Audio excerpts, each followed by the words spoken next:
Hi, and welcome to Back to Basics number 7, which is interaction.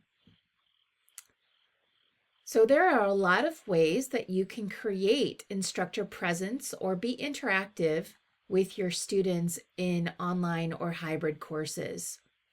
For courses that are coded OA, OT, OV, it is a requirement for you as a faculty member to be interactive with your students in a substantive and regular way.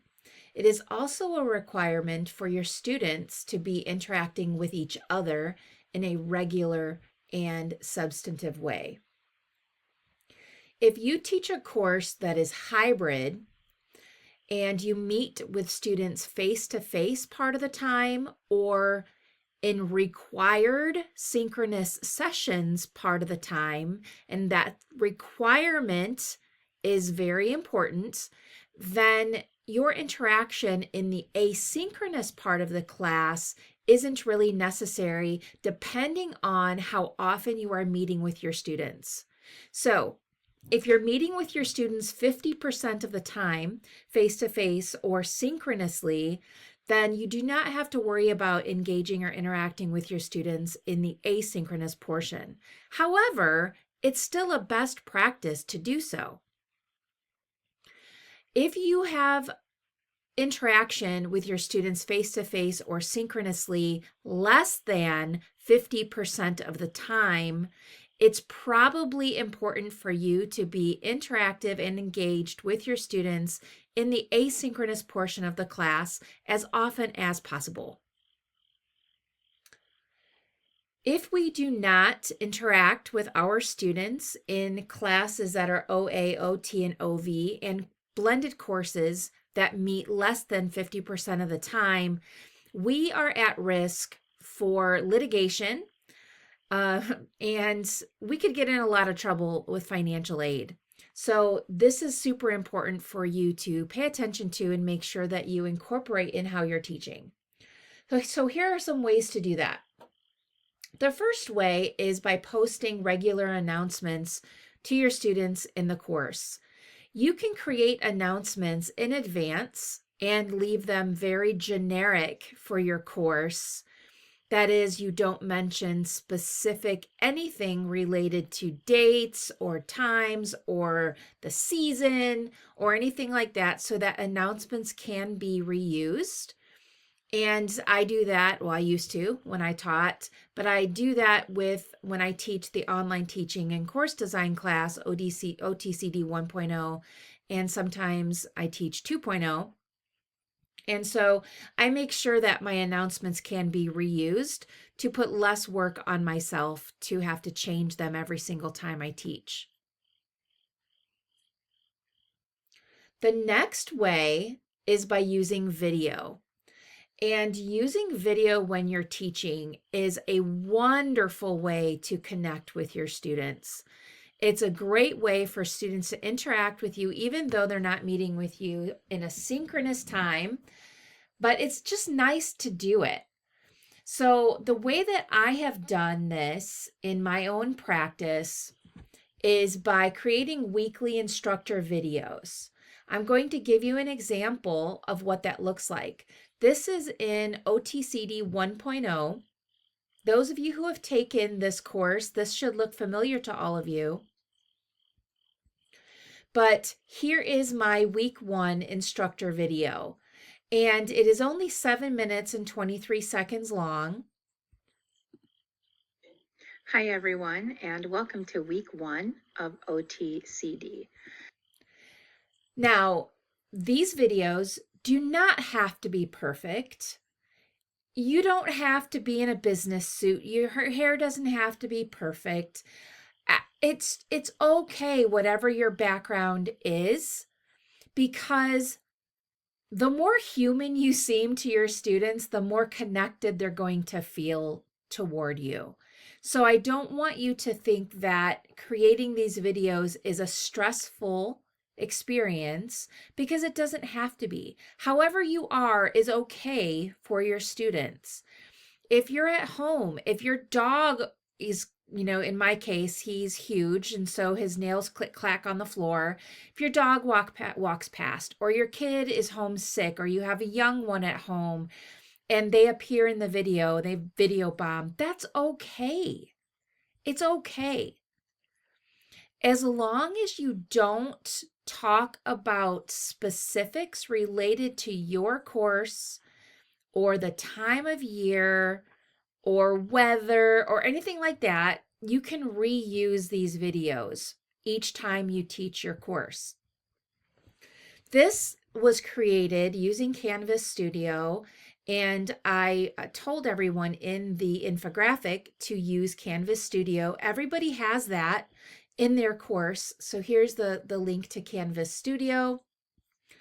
And in my library, I have videos of me and excuse me, videos of previous students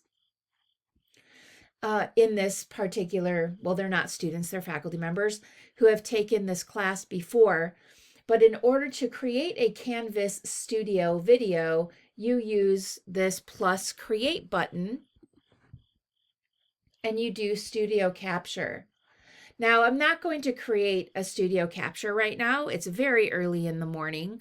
And although I'm preaching that students don't care what you look like, I care what I look like at 6 o'clock in the morning. So I'm not going to be turning my camera on. But if I had my camera on, I would be right here and I could click start recording. Now, what happens is when I record in studio, it adds the video to my library, which is what you see here.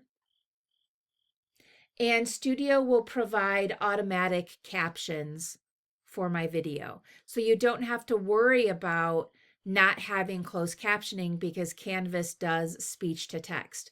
What you do need to worry about is if you are talking about, if you're using like specific medical terminology, then you probably need to check the captions. So this is one of the videos that I created. And in order to check the captions, I would click on captions, and normally the captions would appear on the left-hand side. I'm not really sure why they're not published, but we can help you and work through this in that particular situation.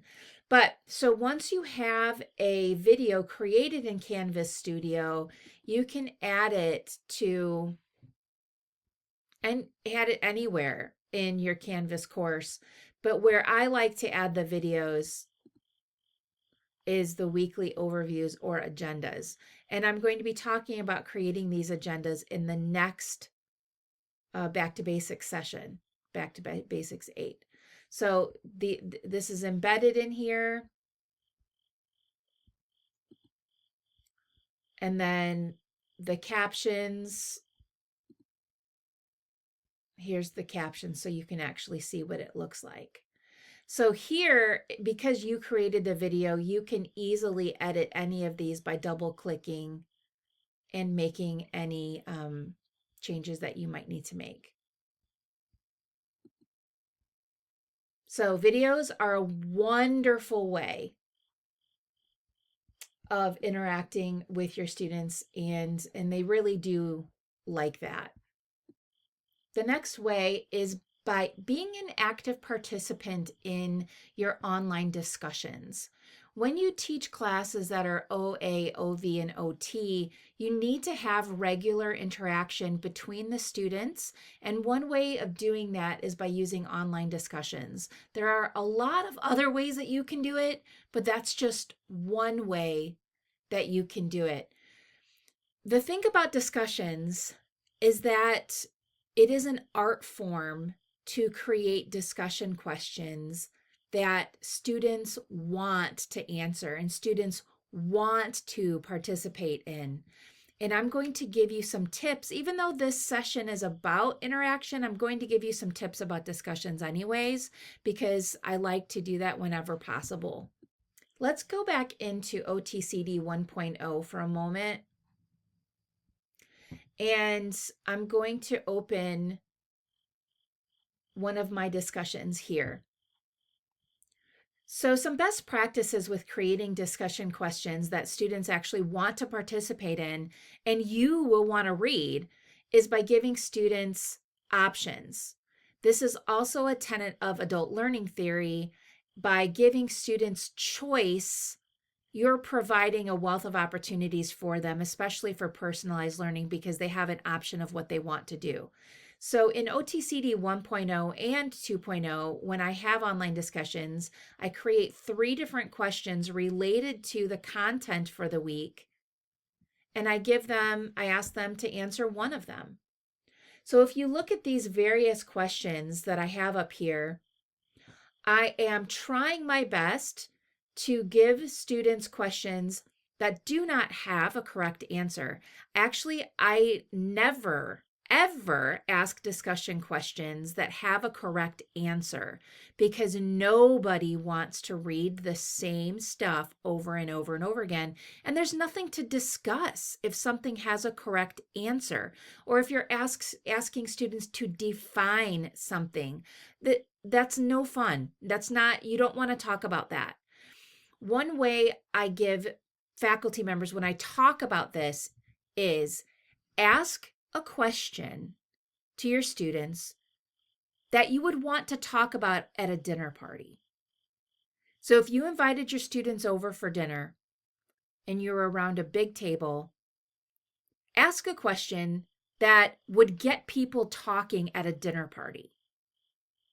So that's one way of going through your own courses right now, looking at your discussion questions and saying, would I want to talk about this at a dinner party? If the answer is absolutely not, then you'll want to make some modifications. And you can make those modifications by getting help. One way of getting help is by seeking the help of an instructional designer in City. We have 4 of them: Lynette, Bronca, Peg, and Laura. You can ask me if you want. This is Angela, by the way, I'm talking. Or you can use AI. If you're comfortable using AI, you can ask AI to write you a discussion question based upon, give it whatever the topics are that you're covering that particular week. Okay. But if you want help, actually, you don't feel comfortable evaluating your own discussion questions, you can ask an instructional designer to come into your course, look at your discussion questions, and give you some advice. It's going to cost you nothing but a little bit of time. So, asking open-ended questions that are interesting to talk about and giving students choice will provide everyone with opportunities to read about different stuff all week long, get new ideas all week long. And you, as the faculty member, don't get bored because you don't know what you're going to find when you open that discussion and read discussion posts. So, as a faculty member, it's important to participate in these online discussions, not from a teacher perspective, not by publicly evaluating what the student is saying. That's not what I mean. What I mean is by replying to their discussion question like you were another student, or asking further questions, probing questions, or if somebody said something particularly incredible, you can make your own post and say, hey, did you read Kia's post about blah, blah, blah, blah, blah? Go check it out, see what she has to say. So there's a lot of different ways for you to engage in online discussions. Now, you don't want to take over the discussions. There's a fine line between you being way too involved and not involved enough. So it's something to work out for yourself and figure out as you get more experience of what that line is. All right, let's go to the next. All right, grading and giving feedback generally does not count toward instructor-student interaction. However, there are ways to make it better. And one way of making it better is by giving your students audio or video feedback. It's a really easy thing to do in Canvas. It's built right in, and students think it's pretty cool. Now, you want to pay close attention to making sure that nobody in your class has accessibility needs. So if you have students with a hearing impairment, you won't want to do this for that student. So I will show you where to find that ability in the gradebook. I am in a sample course of mine, and we're going to pretend that somebody turned in an assignment here. Now, this is where you have the ability to give students text-based feedback. But down here is an icon that looks like a video camera. And if you click this, it's going to pop up as a familiar Canvas Studio box. Okay? So if you want to just give your students audio, then you would turn off the webcam. And in that case, all it's going to record is your voice. And you can click Start Recording. I'm just going to give you a sample here. Thanks for your reflection, Peg. It was really great to hear your thoughts. I can't wait to figure out what you learn next week and hear all about it. So I finished it. I don't usually change file names. I just leave them as default, and then I click Save Media. And then what ends up happening is the assignment comment pops right in. So this would either be a video or in this case, an audio file. And then you go on to the next student. It's as simple as that to provide video or audio feedback for your students in the gradebook. This is not something that I would do all of the time, but it's a nice surprise for the students. It's a really great way of helping them connect with you and you connect with them. Thank you so much for watching this video, Back to Basics number 7, Interaction. And as always, if you need any help or guidance, you can reach out to your instructional designer of choice. You can reach out to me, Angela Solik, or you can reach out to the General City email box, ctei@rush.edu.